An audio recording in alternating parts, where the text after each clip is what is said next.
प्रिय विद्यार्थियों, पिछले वीडियो में मैंने बतलाया कि नेपोलियन अपनी सेना के बल पर सारे यूरोप को पतलित कर चुका है और उसकी सेना आगे बढ़ते हुए पोलैंड में यहाँ वाटरलू के मैदान तक पहुँच चुकी है और अब उसका आगामी कार्यक्रम रूस को हराने का है। अतः रूस को चिंता हुई, इधर इंग्लैंड को धमकी दे रखी है।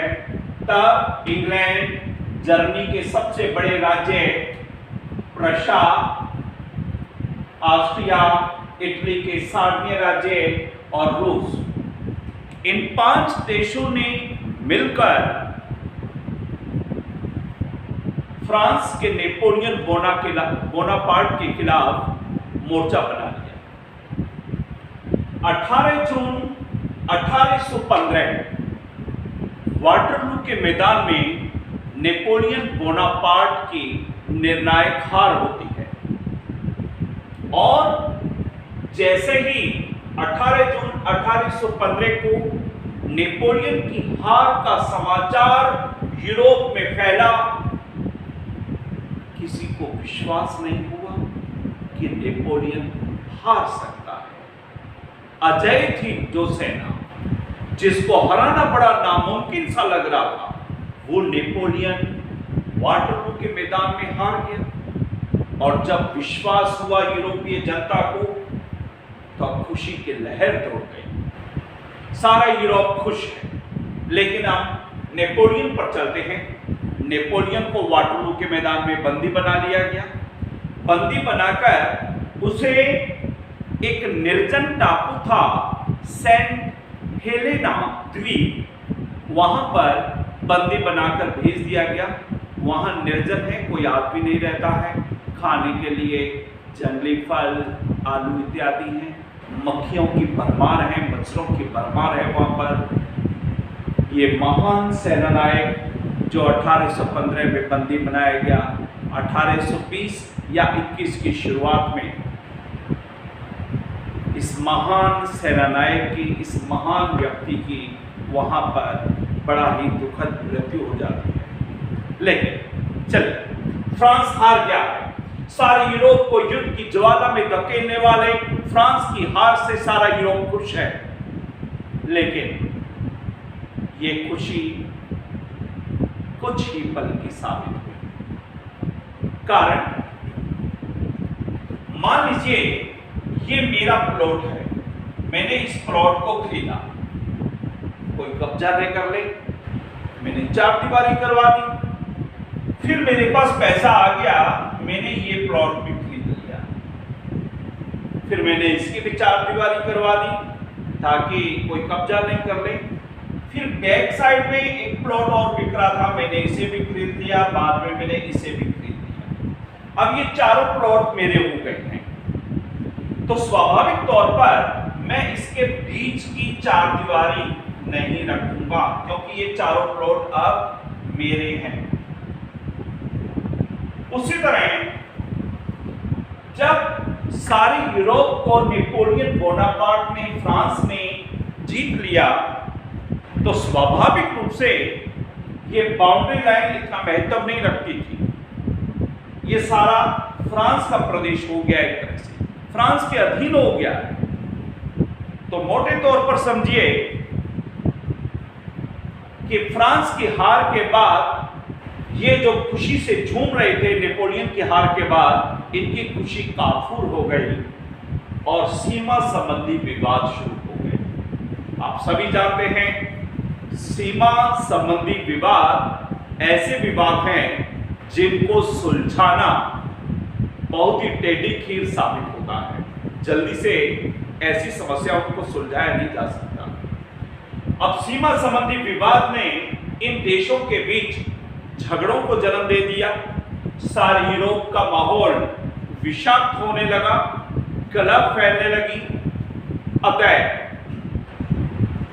इन सीमा संबंधी झगड़ों को सुलझाने के लिए और फ्रांस जिसने लंबे समय तक यूरोप को युद्ध की ज्वाला में धकेला है, उसे दंडित करने के लिए ऑस्ट्रिया की राजधानी वियना में एक सम्मेलन बुलाया गया। ऑस्ट्रिया की राजधानी वियना में एक सम्मेलन बुलाया गया जिसे वियना सम्मेलन के नाम से पुकारा जाता है। 1815 की यह घटना है। इस सम्मेलन में इंग्लैंड, प्रशा, इटली के सारे राज्य, रूस और बाकी सभी देशों के राष्ट्राध्यक्ष, राजा, प्रधानमंत्री, पत्रकार, शिक्षाविद, वकील, जितने भी प्रबुद्ध वर्ग के लोग हैं, सबको वियना सम्मेलन में सीमा संबंधी विवादों को सुलझाने के लिए और फ्रांस को दंडित करने के लिए सम्मेलन में बुलाया गया। उस समय ऑस्ट्रिया का चांसलर है मेटरनिक, चांसलर में प्रधानमंत्री। मेटरनिक अपने समय का बहुत ही बड़ा कूटनीतिज्ञ और प्रतिक्रियावादी व्यक्ति था। कूटनीति की चर्चा तो हम बाद में करेंगे, पहले ये समझ लीजिए कि वे प्रतिक्रियावादी है। प्रतिक्रियावादी से मतलब क्या है कि वे परिवर्तन का विरोधी है। जो है वैसे का वैसा चलता रहे, उसमें परिवर्तन नहीं किया जाए। मोटे तौर पर आप इसे इस तरह से समझिए। अब सवाल उठता है कि मेटरनिक ऐसा क्यों है, संभ्रांत परिवार से है, ऑस्ट्रिया का चांसलर है और प्रतिक्रियावादी है। कारण यह है कि ऑस्ट्रिया के बारे में मैंने आपको बताया, काफी बड़ा देश था उस काल में। ऑस्ट्रिया हंगरी लिखा है मैंने, आज हंगरी एक अलग देश है। तो ऑस्ट्रिया में 9 अलग अलग जातियों के लोग रहते थे।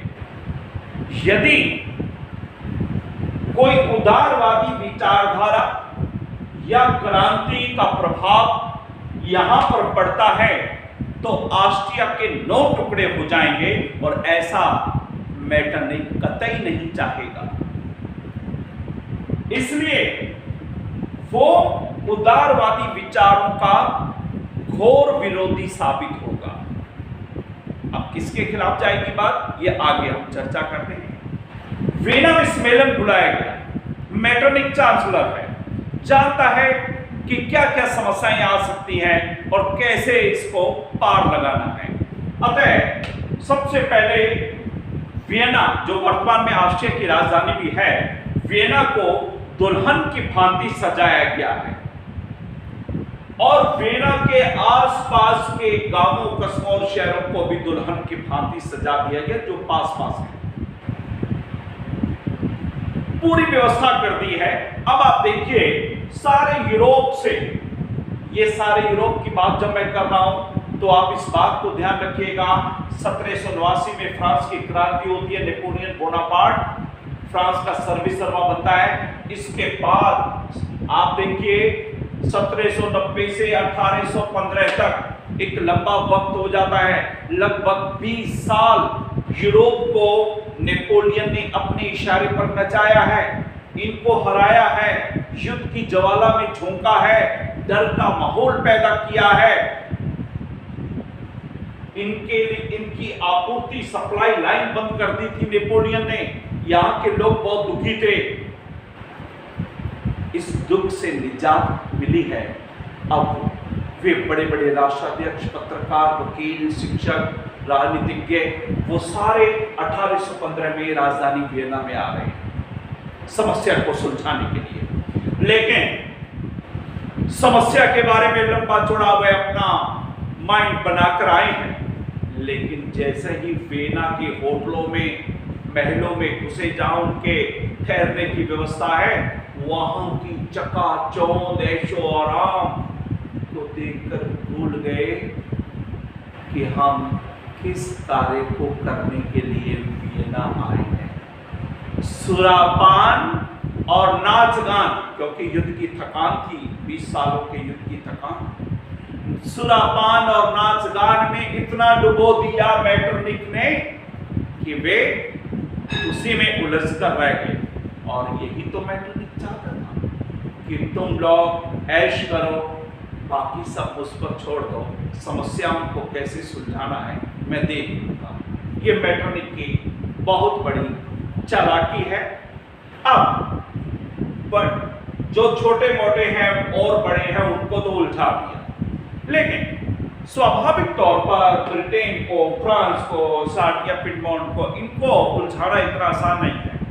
अतः वो जानता है मैटरनिक कि सम्मेलन में इनको कैसे टैकल करना है। सम्मेलन शुरू हुआ। सम्मेलन में सारे यूरोप की एक तरह से संयुक्त व्यवस्था की जाएगी। क्या व्यवस्था बनाई जाए, और वो रूपरेखा मैटरनिक के दिमाग में है। मैंने आपको पहले कह दिया, वो ऐसी व्यवस्था करेगा जिससे उदारवादी विचार नहीं फैले। और ऑस्ट्रिया अपने हितों का भी ध्यान रखेगा। ऑस्ट्रिया की टूटी हुई रख क्या है, मैंने आपको बताया कि चारों तरफ से धरती से घिरा हुआ है, समुद्र तट तक पहुंचना चाहता है और समुद्र नहीं लगता। यहां ध्यान दें, अभी तक ऑस्ट्रिया का व्यापार होता है, यहां से एक नदी बहती है जो एक काला सागर में आती है।